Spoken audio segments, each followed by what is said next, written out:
Hi everybody, Jeremy Miller with Pirate Consulting back for another message from the Hire and Fire podcast. And today's exciting message is this. Anything you want to know about background checks will now be explained in the next 3 minutes. So sit back, relax, and enjoy.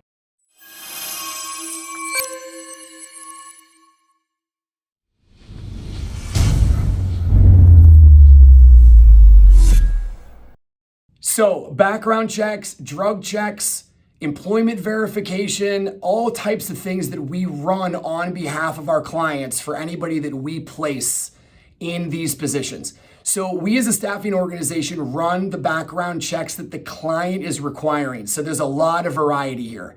Background checks typically come in 3 different sizes, meaning 5-year checks, 7-year checks, or 10-year checks.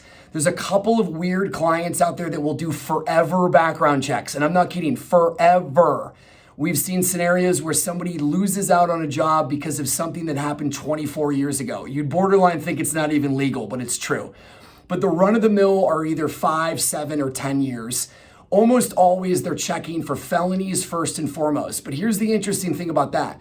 It used to be that a felony would auto DQ you from the job, and that's not the case anymore. A little bit of law change and a little bit of practice change where companies have become a little bit more understanding about what that might be. If it's not directly related to the job, as an example, or maybe there's certain categories that automatically would make somebody fail a background, like theft or fraud or violence or something along those lines. So it's definitely not as clear cut as you might think. If you have a felony on your background, that does not mean that you will automatically fail.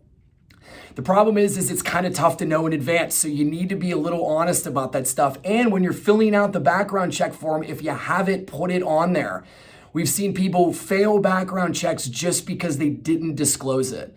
So it's not as cut and dry as you might think. Now, drug checks are actually becoming a little bit more rare from our experience, at least. We've even seen some cases where clients are removing the marijuana test out of the testing, even if it's not like a state legal thing, Colorado or the like.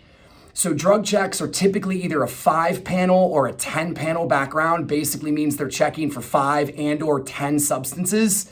Almost always it's going to a testing facility. If you've done it before, you get it. The goal with these is just to make sure that you get them done in the timely manner because these invites expire after a couple of days. So don't delay, get that sucker done. And normally they're really easy to go to these clinics and you can get something scheduled near your house. There are some ancillary checks that are done that you might not be aware of, specifically employment verification and or education verification. Employment verification gets a little sticky because a lot of companies don't like giving references, quote unquote. So we got to dig a lot. So you can help us in that process by either giving us copies of W-2s or time cards that'll actually suffice. Or obviously we can just run our normal channels to get your employment verified. Education verification is similar yet different in the sense that the only thing we're checking for is your highest level completed education. If it's high school, then label it high school.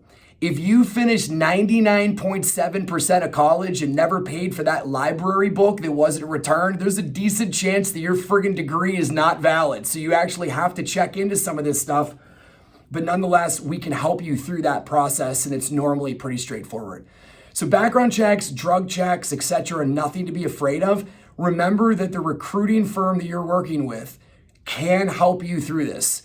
Even if you're concerned, you should be honest about that with any staffing firm that you're dealing with so that we can make sure that we avoid clients where it's going to be a problem and or help you through the process. Also, you'd be surprised to know some of the things that I mentioned about being able to utilize documentation that you have to get that done, aka W-2s, time cards, etc. So the main thing here is just to get it done quickly. The one little sidebar that I'll give you is it's never ideal when we hear somebody say that they won't put in a notice at their current job until they pass a background. That sends red flags quickly flying up in the air. It's very tough for you to accept a position, run a background check that could take several days, and then give a 2-week notice. So understand that people are expecting you to give a 2-week notice and the processing time of the background will be utilized during that 2-week window, not the other way around. So expect to put in a 2-week notice regardless of that being completed. And again, if you have something to hide, staffing firms, this is what we do. So help us help you and be honest about it, and we can help you avoid clients and or know how to navigate this. If you want some more information, hit us up online, LinkedIn, Facebook, etc. You can ping myself and or Amanda, that is my co-host on the Hire and Fire podcast, and we can give you some more info. And we'll come back again with another message from the Hire and Fire podcast, brought to you by Pyra Consulting. Thank you for listening to the Hire Fire podcast, brought to you by Pyra Consulting. Check us out on LinkedIn, Facebook, Instagram, YouTube, or online at pyraconsulting.com. That's PIRA consulting.com.